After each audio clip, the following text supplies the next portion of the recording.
Assalamualaikum warahmatullahi wabarakatuh. Selamat pagi anak-anak. Semoga kalian semua dalam keadaan sehat walafiat berkat rahmat Allah Subhanahu wa taala. Baiklah anak-anak, hari ini kita akan belajar kembali bahasa Indonesia. Namun sebelum mulai belajar, kita terlebih dahulu berdoa menurut kepercayaan kalian masing-masing. Berdoa mulai, berdoa selesai.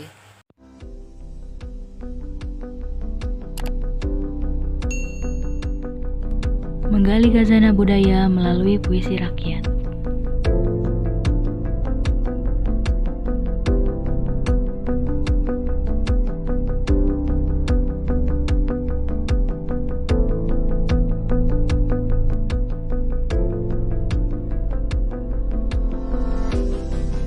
Memahami puisi rakyat.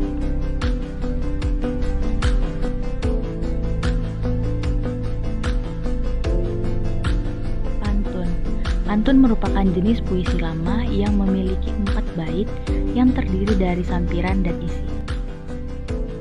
Ciri-ciri pantun.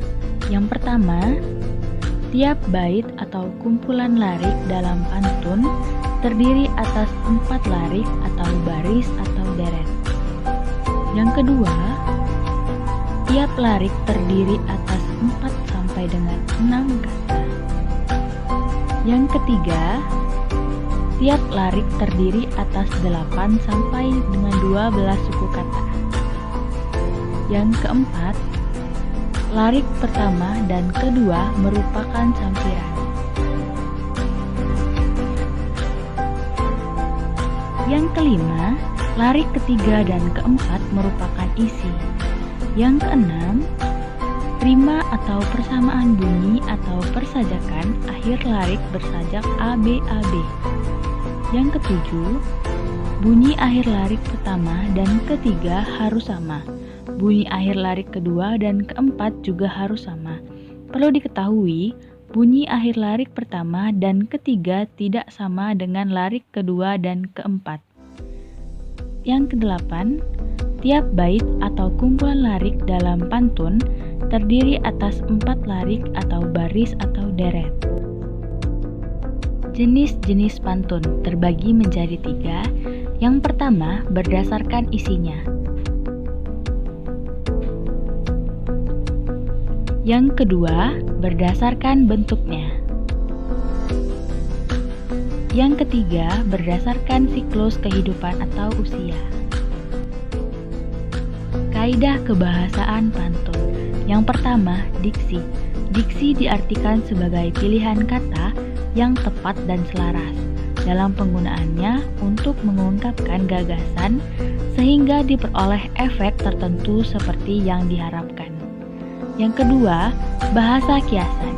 Bahasa kiasan yaitu bahasa yang digunakan pelantun untuk menyatakan sesuatu dengan cara yang tidak biasa, yang secara tidak langsung mengungkapkan makna. Yang ketiga, imaji. Imaji atau citraan yang dihasilkan dari diksi dan bahasa kiasan dalam pembuatan teks pantun.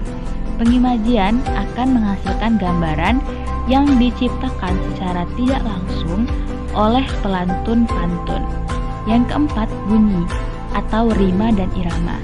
Rima merupakan unsur pengulangan bunyi pada pantun, sedangkan irama adalah turunan naiknya suara secara teratur. Syair. Syair merupakan jenis puisi lama berasal dari kesastraan Arab. Kata syair berasal dari Arab yaitu sya'ar berarti tembang dan sya'ra berarti menembang.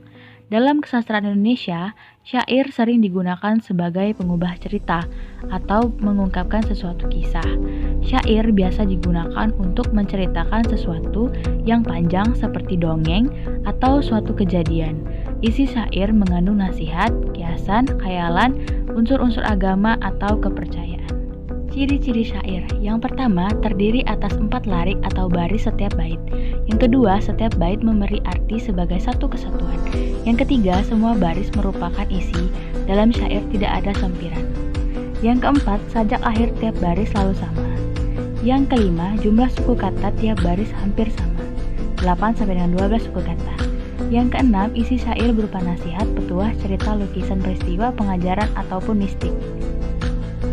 Jenis-jenis syair. Yang pertama, syair panji. Syair panji merupakan syair pelipur lara yang bertema kisah, pengembaraan, dan peperangan. Selain itu, dalam syair panji pun terdapat unsur kisah percintaan. Yang kedua, syair romantis. Syair romantis juga berisi cerita pelipur lara yang bertemakan kehidupan para raja, permaisuri, dan putri. Yang ketiga, syair kiasan. Syair kiasan merupakan syair percintaan antara ikan, burung, bunga, atau buah-buahan. Syair ini disebut juga sebagai syair binatang dan bunga-bungaan. Isinya merupakan sindiran atau kiasan terhadap suatu peristiwa. Yang keempat, syair agama. Terdapat beberapa jenis syair agama, yaitu syair sufi, syair ajaran Islam, syair cerita Nabi, dan syair nasihat.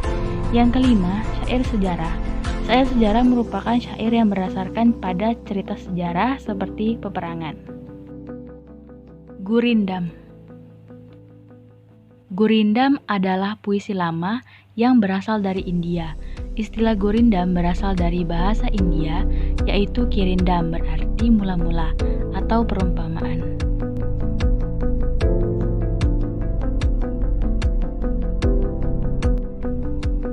Ciri-ciri gurindam.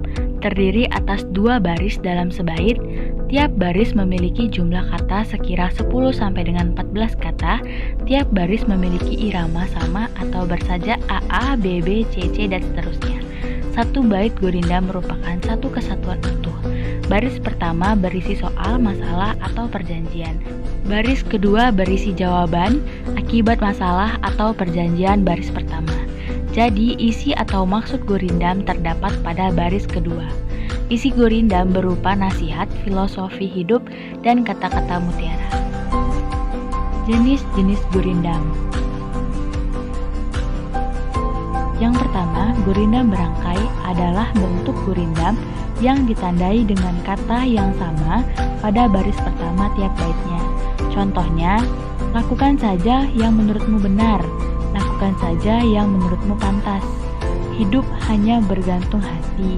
Hidup hanya sesaat dan kemudian mati. Yang kedua, gurindam berkait. Adalah gurindam yang ditandai dengan adanya keterkaitan antara bait pertama dengan bait-bait seterusnya. Contohnya, siapa tak ingin sesat dunia akhirat, maka cepatlah taubat sebelum terlambat. Tapi siapa yang lekas bertaubat sebelum kiamat, maka didapatlah itu yang namanya selamat. Menyimpulkan isi puisi rakyat. Berikut contoh menyimpulkan pantun. Ikan nila dimakan berang-berang, katak hijau melompat ke kiri. Jika berada di rantau orang, baik-baik membawa diri. Isi pantun tersebut terdapat pada baris ketiga dan keempat.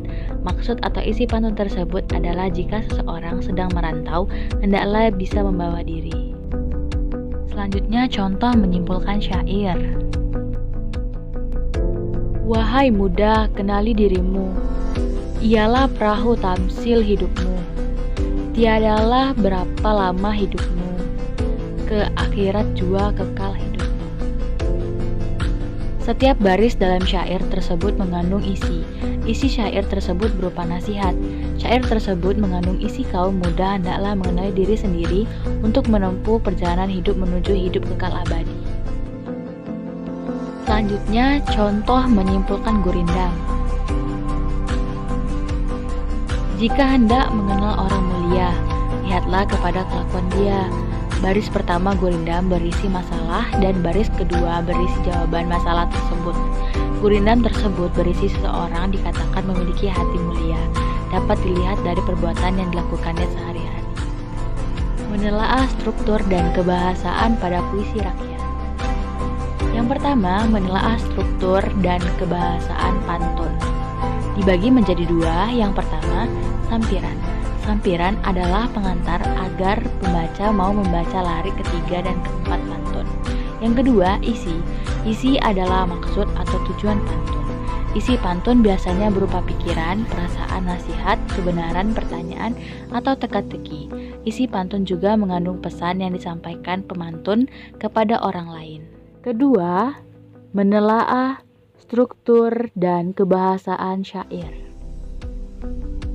Syair terdiri atas 4 larik dalam satu bait. Keempat larik tersebut merupakan isi. Pola irama syair adalah A, A, A, A. Pada bagian ini kamu akan menelaah syair dari segi struktur dan kebahasaan. Yang ketiga, menelaah struktur dan kebahasaan gurindam. Gurindam adalah salah satu puisi Melayu lama terdiri atas 2 larik, mempunyai irama akhir sama dan merupakan kesatuan utuh. Larik pertama berisi soal perjanjian, sedangkan larik kedua merupakan jawaban atau akibat dari perjanjian tersebut. Menyajikan puisi rakyat secara lisan dan tulisan. Yang pertama, menulis pantun dalam berbagai konteks. Berikut langkah menulis pantun. Yang pertama, tentukan ide yang akan disampaikan. Yang kedua, susunlah ide tersebut menjadi 2 larik sebagai isi pantun. Yang ketiga, pilihlah kosakata yang diakhiri dengan bunyi seperti 2 larik. Yang keempat, buatlah larik sampiran yang tidak berkaitan langsung dengan isi. Yang kelima, susunlah kembali kalimat atau larik dengan rima dari kosakata yang berirama sama. Yang keenam, susunlah pantun secara logis. Yang kedua, cara berbalas pantun. Yang pertama, permainan berbalas pantun dilakukan oleh 2 kelompok, yaitu kelompok gadis dan bujang. Yang kedua, jumlah anggota minimal 3 orang dan maksimal 5 orang. Yang ketiga, setiap kelompok terdiri atas ketua dan anggota. Yang keempat, kegiatan ini dipimpin oleh seorang moderator yang bertugas menengahi, mengulas, dan menyimpulkan kegiatan. Yang kelima, setiap sesi berbalas pantun memiliki tema. Yang keenam, pantun sebagai jawaban setiap kelompok secara berkesinambungan dan bergiliran. Yang ketujuh, struktur berbalas pantun terdiri atas pembukaan, isi atau maksud, dan penutup atau kesimpulan. Yang kedelapan, peserta tidak boleh bersikap dan menggunakan kata kurang sopan santun seperti mengejek.